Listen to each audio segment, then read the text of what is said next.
بسم الله الرحمن الرحيم. ازيكم حبايبي؟ عاملين ايه؟ ان شاء الله النهارده هعمل معاكم صينيه الرقاق باللبن والسكر.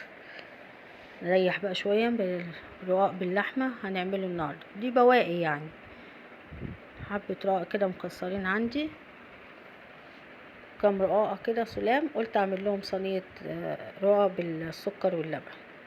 تعالوا نشوف هنعملها ازاي.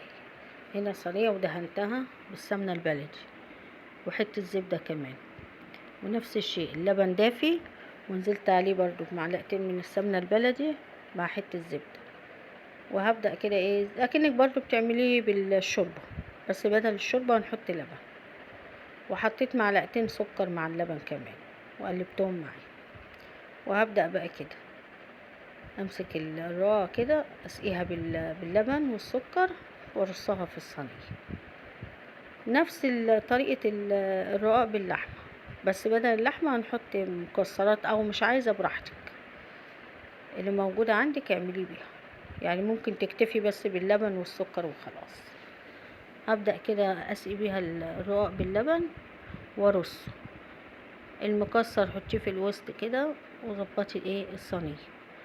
انا عندي هنا كان كام واحدة كده مكسرين خدتهم معايا، انا عاملاه في البيت الرقاق ده وعاملاه مصوراه معاكم قبل كده في القناة. خلاص كده، كل سنة وانتم طيبين. دي البواقي يعني. هبدأ بقى كده اعمل الصينية دي وهنزل بقى امسك الرقاق كده واحدة واحدة، ما شاء الله بيطلع اكنه فطير مورق كده، وبتبقى مقرمشة من بره وهشة وطرية من جوه. هسقي بس شوية لبن كده عشان يبقى طري بس من جوه. وهنا بقى هدلعه كده بشوية جوز هند على شوية زبيب، عندك سوداني حطي، عندك مكسرات حطي انت وراحتك، ما عندكيش مفيش مشاكل يعني الموجود. بس انا قلت عندي موجود شوية حاجات من ديت، قلت ايه ادلعها شوية، هتطلع بقى ما شاء الله فطيرة كده بالمكسرات جميلة.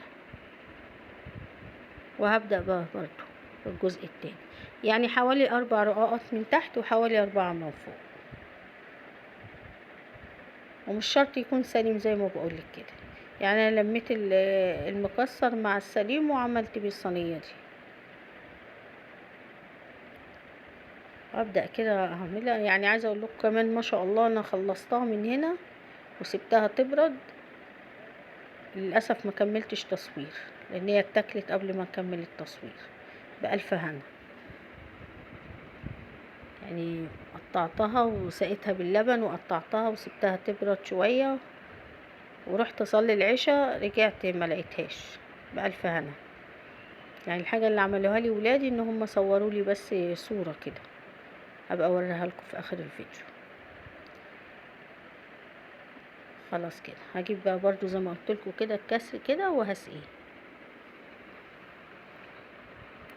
وترصيه، وبعد كده تشوفي واحدة سليمة تحطيها من فوق الوش تسويهم بيها اهو، مفيش حاجة بتترمي. تحطي المكسر كده في الوسط ومن فوقيه السليم، او لو حطيتي برضو المكسر من فوق الوش عادي، يعني ما بيستوي ما بيبانش حاجة اهو. تسوي كده الرواق مع بعضيه كله مع بعض، وتحطي بقى السليم من فوق الوش. انا ده عاملاه ومسويه في فرن البوتاجاز ما شاء الله كله خلص، اللهم بارك. بألف هنا، وربنا يعود علينا وعليكم وعلى المسلمين جميعا الايام باليمن والبركات يا رب. خلاص كده انا هبدأ ايه اشطب كده، تسقي بس الرقاق حلو كده باللبن، بحيث ايه بس ما تطرهاش قوي اهو. بصوا الكسر كده باخده برضو واحطه. يا ريت لو وصلت لحد هنا معايا متنسونيش في الشير واللايك والاشتراك في القناة. انا هنا خلاص اهو خلصت. هحط بقى بقية السمنة، هدهن الوش بيها كده، هنزل السمنة كلها بحيث ايه تاخد وش كده وتطلع شكلها ظريف. خلاص كده شوية اللبن دول هسقي بيهم الوش كده برضو، وهسيبها ايه تتشرب اللبن والسمنة. وهنضف بقى الرخامة كده وهركنها ايه يا دوبك عمل الفرن بس ما يسخن. انا مشغله الفرن وهحطها في الرف الوسطاني، وهشغل الفرن من تحت بس مش هشغل الشوايه، وهسيبها كده بقى مع نفسها. هي كده خلاص شربت اللبن. هروح بقى احطها في الفرن. هنا بقى تعالوا معايا بقى، هنا كوبايه لبن وهنزل عليها بحوالي 5 أو 6 معالق من السكر. السكر بقى ده على حسب راحتك انت.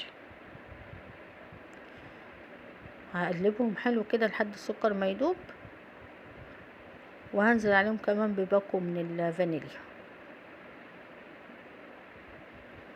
هنا بقى هطلع الصينيه وهي سخنه، هسقيها باللبن واقطعها، لو لقيتها ناشفه شويه هسقيها تاني